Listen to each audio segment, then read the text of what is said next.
Баарыңыздарга кутман күн. Менин атым Сыягүл Караман. Түз эфирге мамлекет кепилдеген юридикалык жардамды өнүктүрүү боюнча координациялык кеңештин Instagram баракчасынан чыгып жатам. Бүгүнкү мейман менен байланышууга аракет кылуудамын.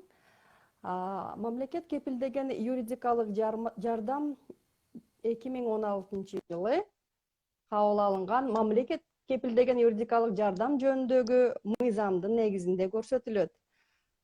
Бүгүнкү коногубуз Толкун Турдугулович болмокчу. Саламатсызбы? Сиз бизди угуп жатасызбы? Саламатчылык. Биз сизди угуп атабыз. Мамлекет кепилдеген юридикалык жардам мен айткандай 2016-жылы кабыл алынган мамлекет кепилдеген юридикалык жардам жөнүндөгү мыйзамдын негизинде көрсөтүлөт. Бүгүн биз үй бүлөлүк зомбулуктан жабыр тарткандарга юридикалык жардам көрсөтүү деген тема боюнча маек курмакчыбыз. Биздин суроолорубузга мамлекет кепилдеген юридикалык жардамды координациялоо борборунун Ош, Жалал Абад, Баткен, Талас областтары боюнча региондор аралык бөлүмүнүн башчысы Толкун Эргешев жооп берет. Толкун Турдугулович, алгач ошо өзүңүздү тааныштырып өтсөңүз, бул тармакта канча жылдан бери иш алып баруудасыз? Саламатсыңарбы дагы бир жолу. Мен Эргешев Толкун Турдугулович, Кыргыз Республикасынын Юстиция министрлигинин алдындагы мамлекет кепилдеген юридикалык жардамды координациялоо боюнча борборунун региондор аралык жана жогору айтып кеткен областтары боюнча бөлүмүнүн жетекчиси кызматында эмгектенип келемин. Бул кызматта мен 2018-жылдын 2-ноябрынан баштап эмгектенип келем.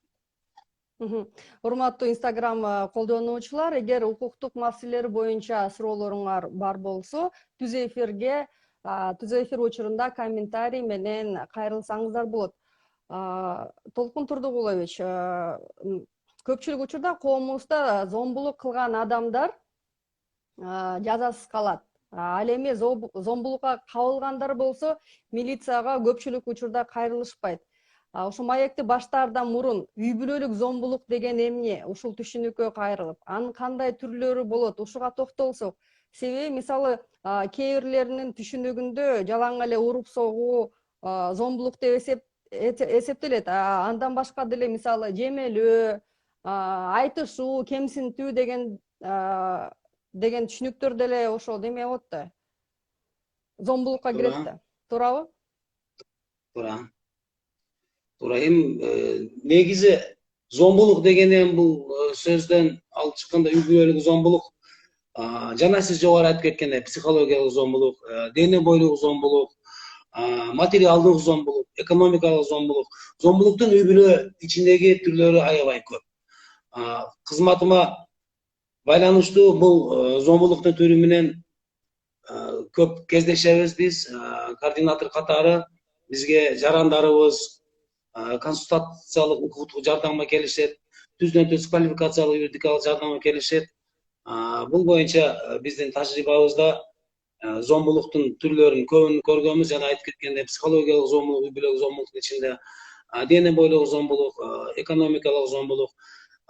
Жада калса үй бүлөлүк зомбулуктун ичинде зомбулуктун кандай түрлөрү болгон болсо, сексуалдык зомбулук болобу, дене бойлук зомбулук болобу, психологиялык, экономикалык жактан зомбулук бардык түрлөрү үй бүлөлүк зомбулуктун ичинде бүгүнкү күндө аябай көп.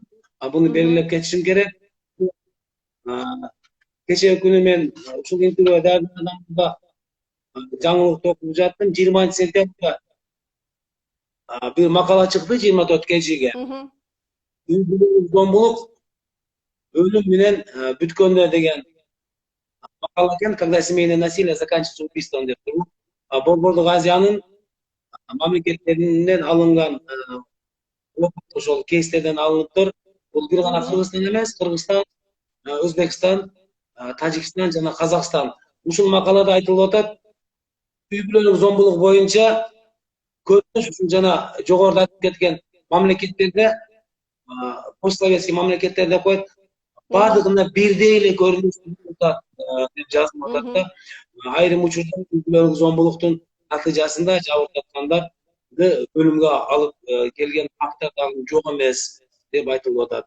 Ал эми биздин Ички иштер министрлигинин маалыматына караганда, Ички иштер министрлиги маалымат таратып атат, 2021 жылдын 8 ай ичинде үй-бүлөлүк зомбулуктун фактылары 30%га жогорулады деп.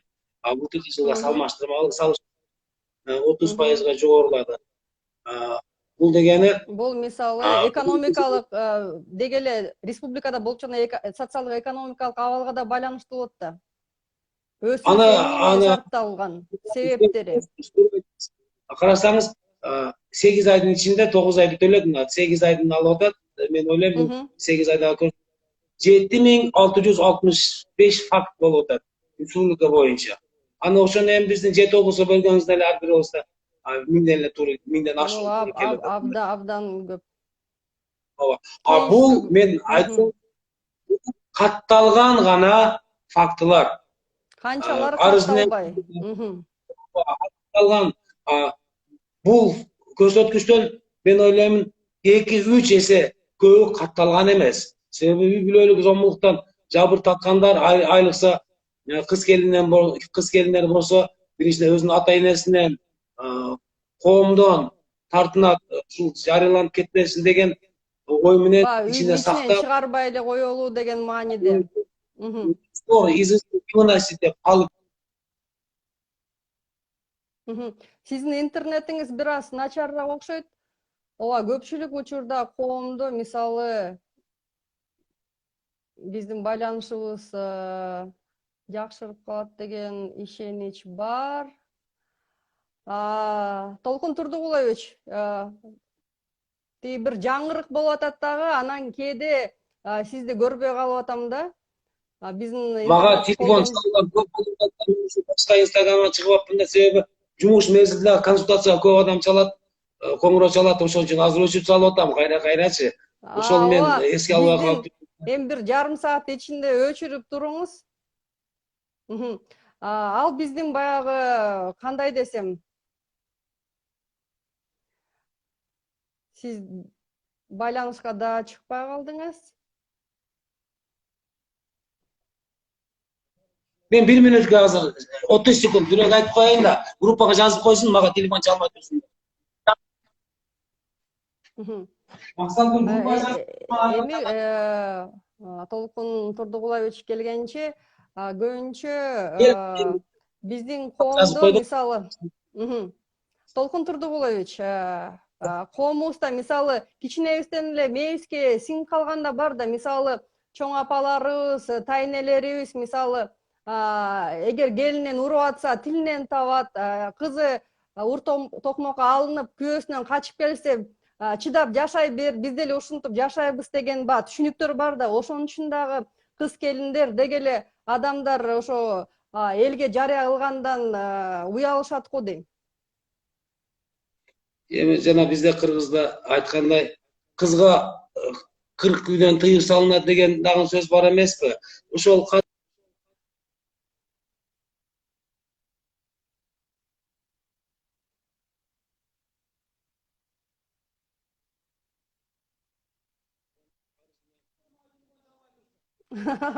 Ушундан эле сиздин ишиңиздин канчалык деңгээлде коомго керек экени, сизди улам телефон чалып кеңеш алгысы келгендер, жардам алгысы келгендер көп экенин билсе болот.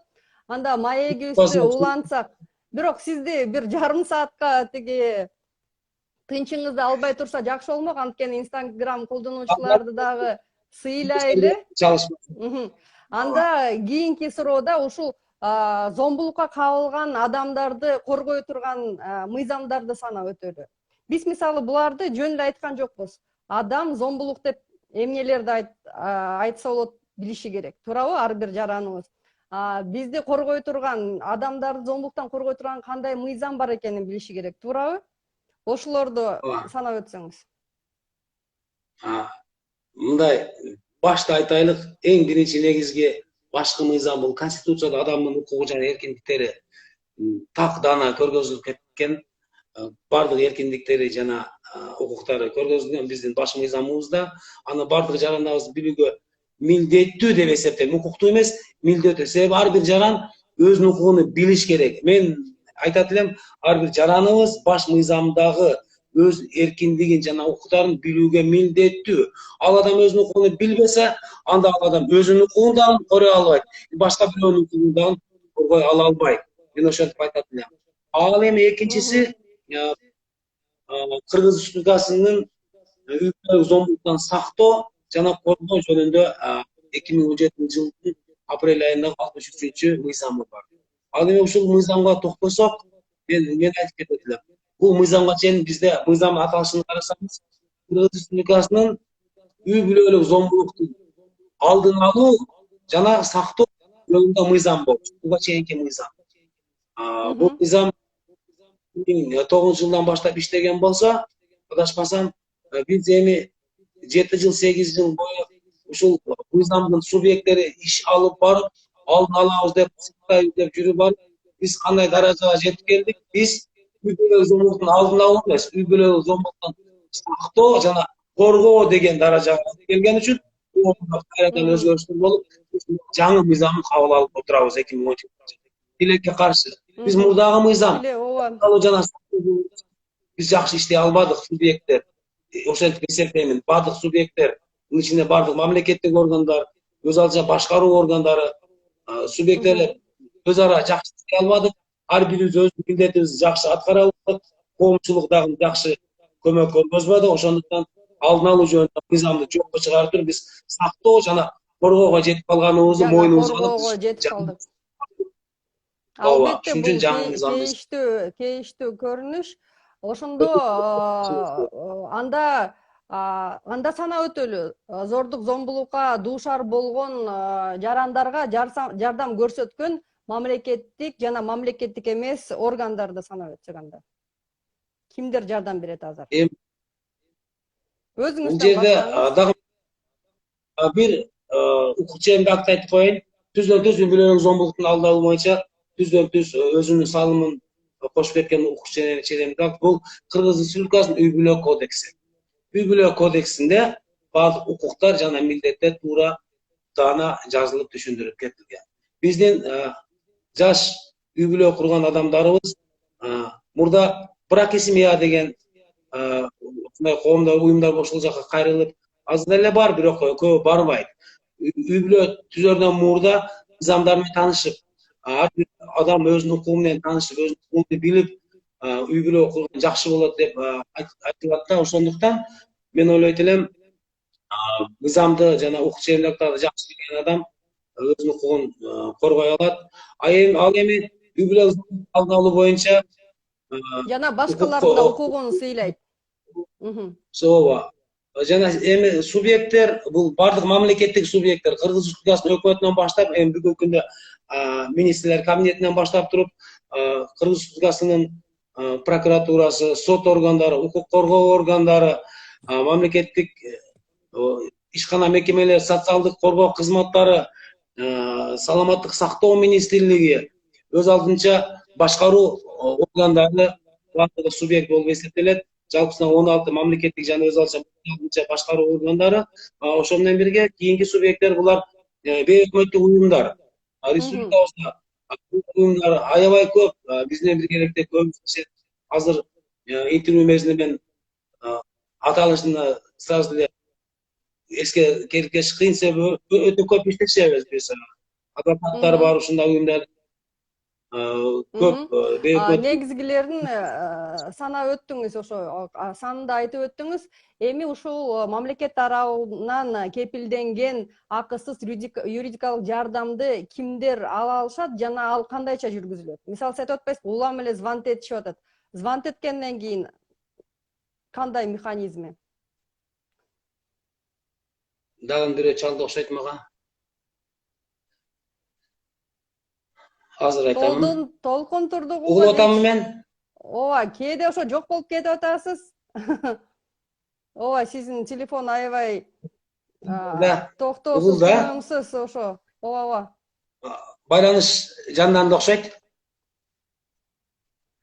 Улантсак анда биздин маекти. Кечирим сурайм, ушундай болуп атат да.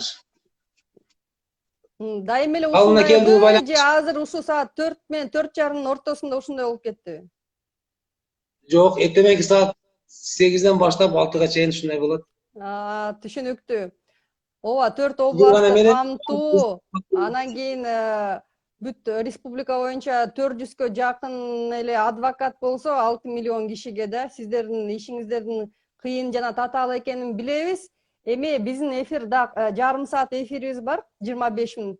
Ушуну баягы Instagram колдонуучулар деги эле ар бир жаранга жеткиликтүү кылып айтып берели.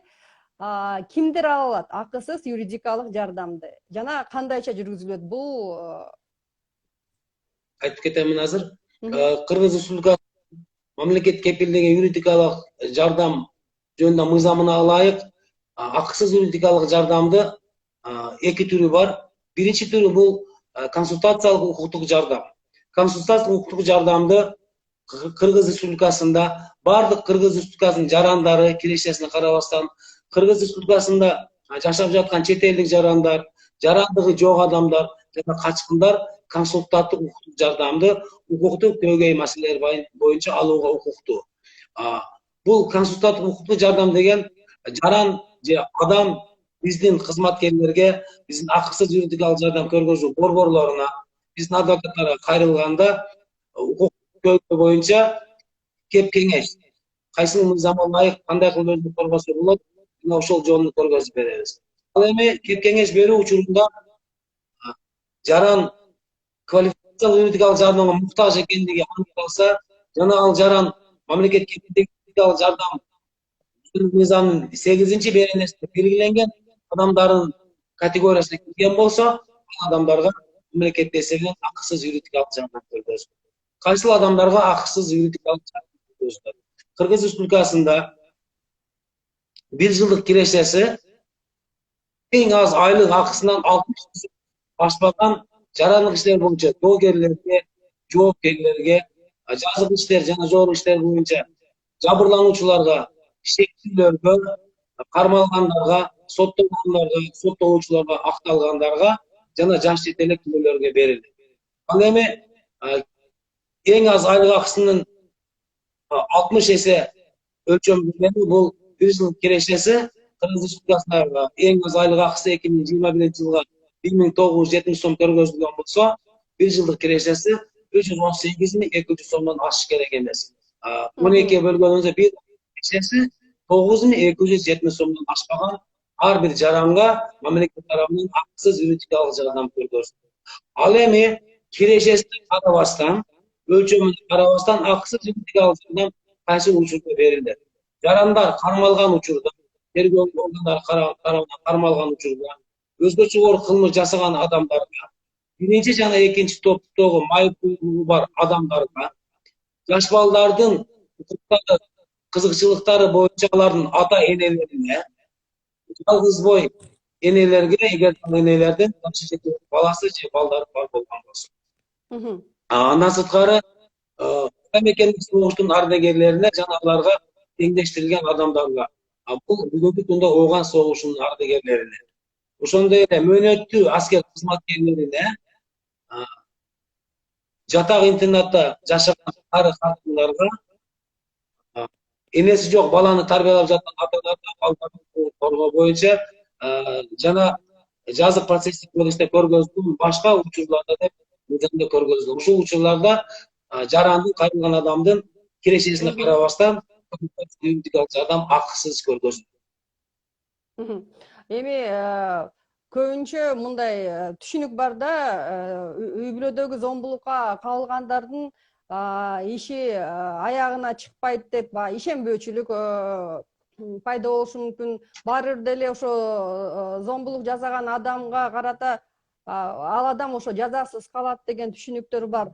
Ушундай түшүнүктү, ушундай көрүнүштөрдү азайтуу үчүн балким ушу мыйзамга кайрадан өзгөртүүлөр керек болобу, же бул туурасында түшүндүрмө иштери керекпи, же мисалы кылмышкер жазасын алган учурду көрсөтүп мисалдар менен ушу адамдарга ушундай маалыматты жеткирүү керекпи? Кандай деп ойлойсуз?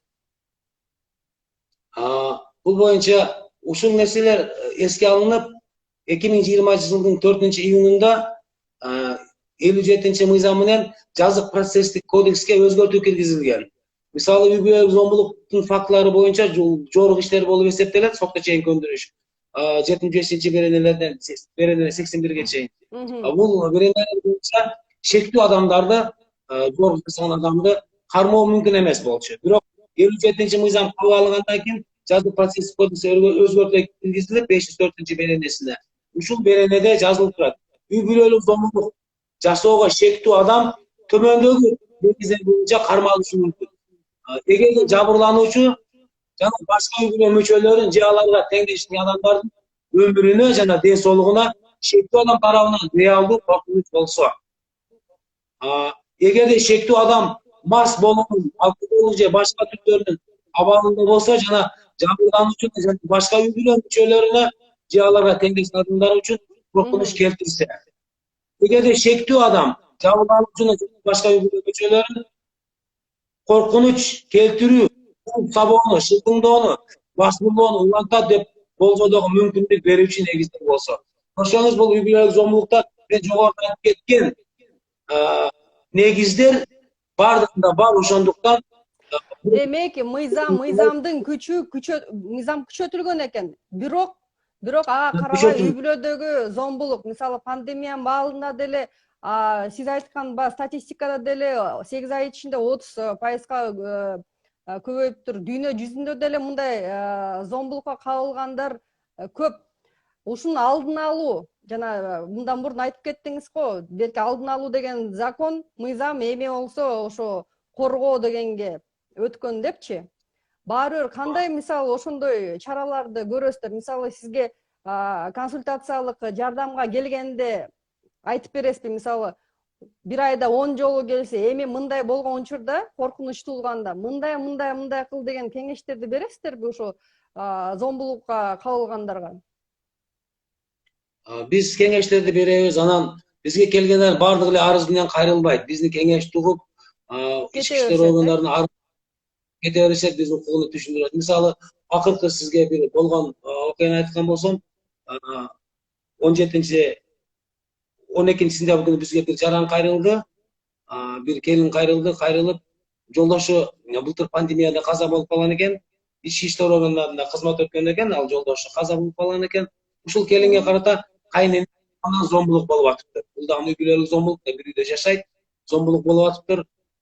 Балдарына ыйгарылган пенсияларын, банк карталарын алып, башка төлөмдөрдөн алып бербей, ал келинди үйгө киргизбей ушинтип басмырлап бизге кайрылганынан ошол замат адвокатты дайындап, ички иштер органдарына жиберип, РППга түшүрүп, шаардык иштер башкармасына жибериптир. Тергөөчүлөр менен түзүнө-түз байланышып, жардам көргөзөбүз деп адвокат ишке киришти. Тилекке каршы эртеси күнү ал келин келтирип, ички арызын алып арызын алып кетти. Бирок ал адвокат бизге айттык, өзүбүз дагы түшүндүрдүк, өзүңүздүн укугуңузду сактаңыз, бизге кайрылсаңыз, ошого карабастан биз дайым сизге жардам беребиз деп кайрылдык. Мисалы арыз бербеген себебин анда неметсек, мамлекет жардам берет же мен ошо укугумду коргой алам дегенге ишенбейби же аягына чыгат деп ишенишпейби? Бул эмнеден улам келип чыгат? Же өздөрүнүн сиз айткан учурлар мен бүгүнкү күндө мамлекеттик органдарга, биздин органга, биздин адвокаттарга, биздин жарандардын жана адамдардын ишеничи 100% жогору деп айтыштан мен алысмын.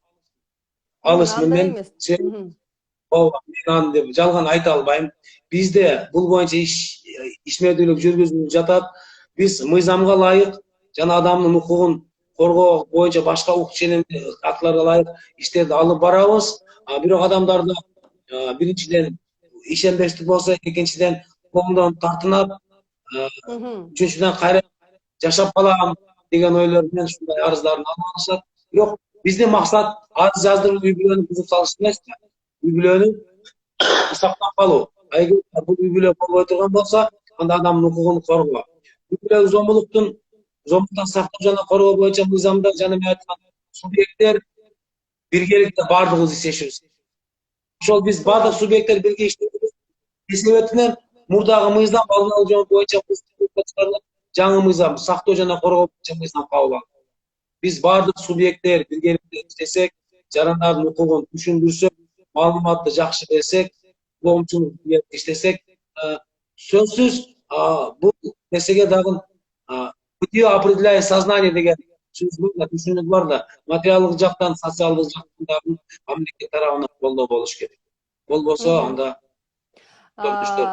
Толкун Турдугулович, анда мындай суроо да, мисалы мамлекет тарабынан акысыз деген демек бекер болсо, анда тиги сапаты деле анча эмес болуш керек деген түшүнүк менен да кайрылбай жүргөндөр барбы? Мисалы сиздин квалификация, сиздердин категорияга туура келет да, бирок сизге кайрылбай, акчасы жок болсо да карызга батып, баягы акылуу адвокаттарга кайрылган учурлар болобу? мындай учурлар дагы болот деп эсептейбиз. Мен ишендирип кетемин сизге. Акысыз дегени бул таптакыр акысыз эмес да. Ушул адвокаттын акысын, жаранга көргөзгөн акысын, кызмат акысын мамлекет республикалык бюджеттен төлөп берет. Бул бекер эмес да, бул мамлекет төлөйт. Мамлекет өзүнүн казнадан, капчыктан төлөгөндөн кийин бул мамлекеттин акчасы, ошол эле сиздин менин акчам, салык төлөөчүлөрдүн акчасы. Бул акча жөндөн жөн кетпейт. Бул акчаны кандай сарпталышына көзөмөл жүргүзүлөт. Көзөмөлдү биз жүргүзөбүз, биздин жетекчилер жүргүзөт бул көзөмөлдү.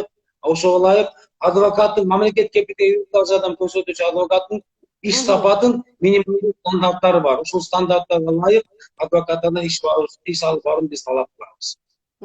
Демек, ошол сапатынан кийин ошо талап кылган жагын адамдарга, жарандарга үйрөтүш керек экен да, туурабы? Мисалы өзүңөрдүн укугуңарды сапаттуу корголушун талап кылышыңар керек дегендей бир нерселерди келтирсеңиз, мисалдардыбы, түшүнүктөрдү.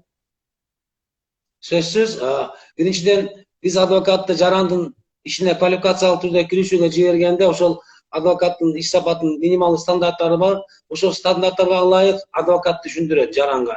Сизге мен мамлекет эсебинен иштейм, сиздин укугуңузду толугу менен укуктук ченемдик актыларга ылайык биз сиздин укугуңуздун чөйрөсүнө гана коргойбуз деп түшүндүрөт. Биз жарандан арыз алган, юридикалык жардам көрсөтүүгө арыз алганда жарандарга биз өзүбүздүн телефонубузду беребиз. Адвокат сизге юридикалык жардамды акысыз көргөзөт. Жарандык иш болсо, эгерде жарандык иш болбосо, мамлекеттик алым болсо, мамлекеттик алымды пошталык акыларды сиз өзүңүз төлөйсүз, адвокаттын акысын мамлекет сиз үчүн төлөп берет деп түшүндүрөбүз. Мындай азыр биз 2018 жылдан бери ишмердүүлүктү толук кандуу жүргүзүп келип жаткан болсок, бүгүнкү күндө адамдар акыркы жылдары адвокат алгандан кийин күн сайын 2-3 звонок болот, 2-3 кайрылуулар болот. Адвокатыңыз жакшы иштебей атат, же болбосо мындай иштеш керек эле деп айтат. Себеби кайрылгандар бар деле мыйзамды жакшы билбейт. Биз адвокат бердик, значит адвокат анын ишини толук менен жеңип чыгыш керек деп ойлойт кээ бир адамдар. Биз айтабыз, сиздин укугуңуз башка бирөөнүн укугуна зыян келтирбеген даражада гана биз коргоп бере алабыз. Башка адамдын укугу башталганда ал жерде сиздин укугуңузга жол жок деп айтып. Демек, талап менен кошо ашкере баягы туура эместе ушундай түшүнүктөр да болушу мүмкүн, түшүнбөстүктөр да болушу мүмкүн экен демек. Ал жагында кездешет. Ал жагында түшүндүрүп кеткениңиз жакшы болду. Мисалы, бул деген ошо калктын укуктук маданиятынын төмөн экенинен да кабар берет. Ушул укуктук маданиятты жогорулатуу үчүн эмнелерди кылыш керек? Кандай иш-чаралар өтүшү керек? Укуктук маданиятты жогорулатуу боюнча Юстиция министрлигинин алдындагы мамлекет кепилдеген юридикалык жардам борборунун жана жалпы территориалдык башкармалыктардын ишмерчемдери бар. Ишмерчемдерге ылайык бул ишмердүүлүктү жүргүзүп келет. Биз дайым жүргүзөбүз. Акысыз юридикалык жардам көргөзүү күндөрү, айлыктар деп жүргүзөбүз. Мисалы, адам укугу күнүнө карата жыл сайын декабрь айында декада өткөзөбүз правовой помощи. Адамдар көп чогулган жерлерде, базарларда, автовокзалда, автобекеттерде, больницаларда, ушул жактарда биз адвокаттар менен биргеликте өзүбүздүн столдорду коюп алып, биздин бүт материалдарыбызды коюп, адамдарга жардам көргөзүп отурабыз. Мындай нерсе бизде тажрыйбада бар.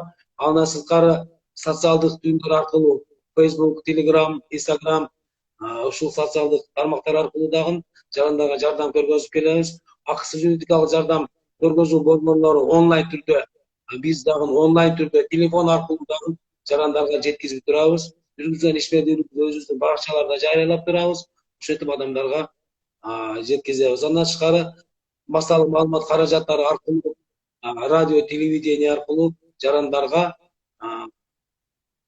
укуктук маалыматын, маданиятын жогорулатуу иш-чараларды жүргүзүп турабыз. Мисалы, Бириккен Улуттар Уюмунун тилектештик автобусу деген дагы долбоорлор менимче элге ошо алардын укуктук маданиятынын деңгээлин жогорулатууга себепчи болот го деп ойлойм. Туурабы? Ооба, бул Анткени долбоор аябай алыс жакшы. райондордо Акыркысы мына биздин түштүк аймагы боюнча айтсак, Баткен областында бүттү июль айында. Бул сөзсүз тилектештик автобусу чыгып келген, кайсыл районго, кайсыл айылга барып келсе, артынан сөзсүз адамдардан квалификациялык юридикалык жардам алуу боюнча арыздар түшөт. Жер маселеси боюнча, үй бүлө маселеси боюнча, кыймылсыз мүлк маселелери боюнча, бул жарандык иштер боюнча көп арыздар түшөт. Сөзсүз экинчи арыз түшөт, биз адвокат беребиз. Ошол анан гана юстиция министрлигинин кызматкерлери эмес, социалдык коргоо кызматкерлери, мамлекеттик каттоо кызматкерлери биз менен бирге иштейт. Себеби бул мамлекет кепилдеген юридикалык жардам мыйзамына ылайык юридикалык акысыз юридикалык жардам субъекттери жана мен жогоруда айтып кеткендей бардык мамлекеттик органдар, өз алдынча башкаруу органдары, юридикалык клиникалар, коммерциялык жана коммерциялык эмес уюмдар өз багыты боюнча айрылган жарандарга консультативдик жардамды акысыз берүүгө милдеттүү. Ошондуктан 2020 жылы өкмөттүн 594 токтому кабыл алынган мамлекет кепилдеген юридикалык жардам системасы субъекттерин өз ара иштешүү система, иштешүү инструкциясы, нускамасы деп. Ошого ылайык биз ошол субъекттердин биргеликте иш алып барабыз. Баягы сиз башка бөлмөгө барып алаксыганда айтып кеттим эле, ошо өлкө боюнча 400гө жакын эле адвокат бар экен да. Ушул мамлекет кепилдеген юридикалык жардамды көрсөтүү боюнча адвокаттардын саны да 400гө эле жакын экен. Бул албетте аз. Мисалы, бул жагынан кандай, мисалы, өкмөткө сунуштарыңар барбы? Мисалы, ошолорду көбөйтүш керек, аларды окутуш керек, даярдаш керек деген сыяктуу. Анткени бул аздык кылат го деп ойлойм. Адвокаттардын ишмердүүлүгүн жогорулатуу максатында биздин борбор тарабынан Юстиция министрлиги Кыргыз Республикасынын адвокатурасы менен биргеликте окутуу иш-чаралары жүргүзүлүп турат. Квартал сайын адвокаттарды үй бүлөлүк зомбулуктун алдын алуу боюнча, ювеналдык юстиция боюнча, жазык процесстер боюнча окуулар жүргүзүлүп турат адвокаттарга. Бүгүнкү күндө мамлекеттик реестрге акысыз юридикалык жардам көргөзүү элесине кирем деген адвокаттар көбөйүүдө. Мисалы, 2019 жылы Ош облусу боюнча мамлекет кепилдеген юридикалык жардам реестринде 37 адвокат болгон болсо, ошол жылдын аягында 2019 аягында 54гө жетти бул көрсөткүч. 2020 жылы 80ден ашса, 2021 жылы мына бүгүнкү күндө бизде 87 адвокатыбыз бар реестрде. Бирок бардыгы толук кандуу иштебейт. Себеби келип адвокаттар бизге реестрде турат, айрым учурда гана өздөрү келип иштейм дейт. Кээ учурларда командировкадамын. Но киргиси келгендер көп. Себеби адвокаттын акысын, кызмат акысын жана биз айтып атпайбызбы, акысыз юридикалык жардам көргөзгөнгө акысын мамлекет тарифтерин кайра көрүп чыккан. Адвокаттарга айлыкты мамлекет өзү тарифтерге жараша төлөп берет. Бүгүнкү күнгө аз болсо дагы, бирок мен ойлойм, бул мурдагы көрсөткүчтөргө көрө тариф жогору, ошондуктан адвокаттар ишке киришет. Биз адвокаттарды бизге көп кайрылышат, мына эки арыз, бир айда бирден экиден адвокат келип реестрге киремин деп арыз менен кайрылышат. Талаптарга туура келген болсо биз аларды реестрге киргизебиз борбор тарабынан. Ушу ишиңиздеги болгон мындай жакшы жагдайларды, жакшы мындай позитивдүү нерселерди, кубанта турган нерселерди айтып бересизби? Мисалы, жыйынтык, Позитивдүү натыйжа, мисалы, соттон жеңип чыккан учурлар, чындап мына аягына чыгарып, ушул бир жаран болсо дагы или 10 жаран болсо да жардам көрсөтө алдык. Бул системаны мындан ары өнүктүрүш керек дегендей мисалдарда. бул системада биздин региондор аралык бөлүк боюнча айткан болсок, Ош шаары жана Ош облусу боюнча 2021-жыл ичинде жаздык иштер боюнча 2 биздин жардам алуучунун иши боюнча толугу менен акталды. Бирөө Кара-Кулжа районунан, бирөө Кара Суу районунан акталды. Эми Кара-Кулжада бир адамдын үстүнөн жаздык иш козголгон, ал толугу менен акталды. Кара Суу районунда бир жарандын үстүнөн 2 жаздык иш козголгон, бир жаздык иши боюнча акталган. Андай фактылар бизде жок эмес. Бар, адвокаттарыбыз иштейт, адамдардан ыраазычылыгын түшөт. Бизге кайрылгандардын санынан гана билип койсо болот. 2018-жылы 12 айдын ичинде кайрылгандардын саны 900 болгон болсо, 2019-дон баштап бизнесте кайрылгандардын саны 3000ден түшпөйт. Ай сайын бизге адамдар кайрылат, көп кайрылышат, расын айтып кетишет. Бул статистиканын башка жагы да бар, үй бүлөлүк зомбулук өсүүдө деп айтса да болот да. Туурабы?